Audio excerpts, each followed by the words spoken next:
For years, people were told the same comforting story. Smartphones were secure. Encryption was strong. Modern devices were built to protect users, not expose them. The idea that your phone could secretly spy on you sounded like paranoia or science fiction. Then, in 2013, that illusion collapsed. When Edward Snowden released a massive cache of classified intelligence documents, the world learned something deeply unsettling. Surveillance wasn't a theoretical future risk. It was already built, tested, and operational. Buried inside thousands of leaked files was evidence of a quiet but aggressive campaign to turn everyday consumer technology into an intelligence collection platform. One document in particular stood out. It described a tool with an unassuming name and terrifying capabilities. Its code name was DROPOUT JEEP, a tool designed for total control. DROPOUT JEEP wasn't a rough experiment or a half-finished prototype. According to leaked NSA documents, it was a mature surveillance implant designed specifically for Apple's iPhone. Its goal was not limited access or selective monitoring. It aimed for complete device dominance. Once installed, the tool could extract contact lists, read private messages, access call history, track real-time GPS location, and collect stored data. It could also activate the microphone and camera remotely, without any visible sign to the user. No notification, no warning light, no sound. The phone would appear completely normal while quietly reporting everything happening around it. This wasn't about hacking one app or bypassing a password. It was about owning the device at a system level. The myth of you have to touch the phone. In public statements, intelligence agencies often emphasized a critical limitation. They claimed tools like DROPOUT JEEP required physical access to the phone. That claim helped preserve the idea that average users were safe unless someone literally handled their device. But the leaked documents told a more complicated story. Later reports suggested that physical access was not always necessary. Under certain conditions, remote installation methods were possible. These included specially crafted SMS messages and attacks targeting one of the least understood components of modern smartphones, the baseband processor. That detail changed everything. The hidden computer inside your phone. Most people think their phone is controlled by iOS or Android. In reality, that's only part of the system. Deep inside, every smartphone is a separate processor responsible for cellular communication. This component handles interactions with cell towers, manages signal negotiation, and maintains network connectivity. This is the baseband processor. What makes it dangerous is not just its power, but its isolation. The baseband runs on its own proprietary firmware. It is not fully visible to the operating system. It is not audited by users. And it often remains active even when the phone appears to be turned off. That means the baseband exists in a kind of digital shadow. If compromised, it can operate independently, quietly, and persistently. From a surveillance perspective, that makes it incredibly valuable. When off doesn't mean off. One of the most unsettling implications of baseband-level access is what it suggests about device shutdown. Many phones are designed to keep certain subsystems powered even when the screen goes dark or the device appears inactive. This allows for features like alarm triggers, network updates, and emergency functions. But it also means that powering off does not necessarily sever all electronic activity. If a surveillance implant operates below the level of the main operating system, traditional user controls may not affect it at all. From the user's perspective, the phone is silent. From the network's perspective, something may still be listening. This idea alone shattered the assumption that users could simply opt out of monitoring by flipping a switch. A claimed perfect record. According to internal NSA reports revealed in the leaks, DROPOUT JEEP was astonishingly effective. The documents claimed a 100% success rate against targeted iPhones up to a certain generation. That level of confidence suggests extensive testing, repeated deployment, and operational maturity.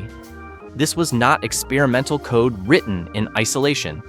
It was part of an organized development pipeline involving engineers, testers, and intelligence analysts. Surveillance wasn't improvised. It was engineered with the same discipline as any commercial software product. And DROPOUT JEEP was only one entry in a much larger catalog, a glimpse into a much bigger machine. The document describing DROPOUT JEEP was more than 25 pages long. It wasn't a standalone explanation. It referenced other tools, other projects, and other code names. Each one represented a different method of compromise, collection, or control.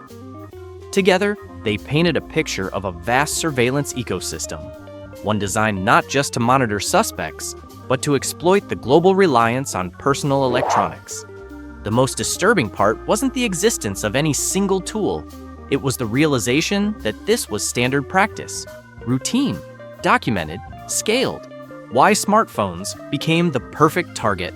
From an intelligence perspective, smartphones are an ideal surveillance platform. They travel everywhere with their owners. They contain years of personal data. They act as cameras, microphones, location trackers, and communication hubs, all in one device. Unlike traditional bugs or wiretaps, smartphones don't need to be planted. Users willingly carry them, charge them, update them, and keep them powered at all times. The infrastructure needed to communicate with these devices already exists in the form of global cellular networks. Surveillance no longer required physical presence. It could be done remotely, silently, and persistently. This wasn't about individual spying. One common misconception is that intelligence surveillance is focused on specific individuals. In reality, modern systems are built around scale. Metadata analysis, pattern recognition, and long-term storage matter more than listening to a single conversation. The true power of these systems lies in accumulation. Data collected today may not be analyzed immediately. It can be stored, indexed, and revisited years later, once new tools or priorities emerge. Once data exists, it does not forget. Corporate security versus state capability. Apple, Google, and other tech companies often emphasize their commitment to privacy. In many cases, those claims are sincere. Consumer-level security has improved dramatically over the years. Encryption is stronger. Exploits are patched faster. Transparency reports are published. But intelligence agencies operate in a different category entirely. They are not limited by commercial constraints, user experience concerns, or public disclosure requirements. They invest in zero-day vulnerabilities, hardware-level exploits, and classified research that never reaches public awareness. This creates an asymmetry that most users don't fully grasp. Your phone may be secure against criminals and hackers, but that does not mean it is secure against a nation-state with unlimited resources. Infrastructure, not conspiracy. What makes this story truly unsettling is how mundane it is. There is no shadowy villain pressing a red button, no dramatic moment where privacy suddenly disappears. Surveillance systems are built gradually, justified incrementally, and normalized through bureaucracy. They exist not as rogue operations, but as infrastructure, engineered, budgeted, deployed, and largely invisible. The illusion of choice. Users are often told that privacy is a matter of personal responsibility. Use strong passwords, install updates, avoid suspicious links. These steps matter, but they address only a narrow slice of the threat landscape. System-level surveillance doesn't rely on user mistakes.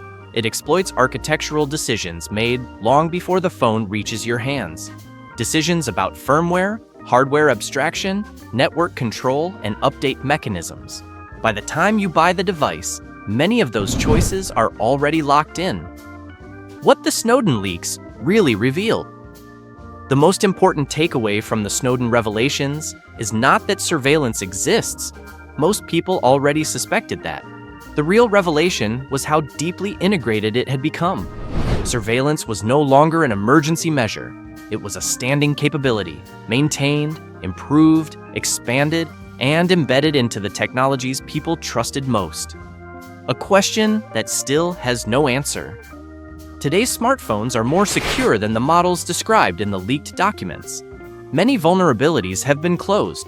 Hardware protections have improved. but the fundamental structure remains the same. Phones are still complex systems with hidden layers most users never see, which raises an uncomfortable question. When you power off your phone, who do you think loses access, and who might not? The system you were never meant to notice. Dropout Jeep was not an anomaly, it was a snapshot, a rare moment when classified systems briefly became visible to the public. What exists today is almost certainly more advanced, more subtle, and more deeply embedded. Surveillance doesn't need to announce itself. It doesn't need permission, it only needs architecture. And for more than a decade, that architecture has been sitting quietly in millions of pockets around the world. The most powerful surveillance system ever built didn't arrive with sirens or headlines. It arrived as a phone upgrade.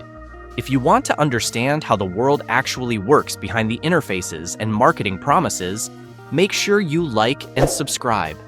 New episodes are coming, and once you see these systems clearly, it's hard to unsee them.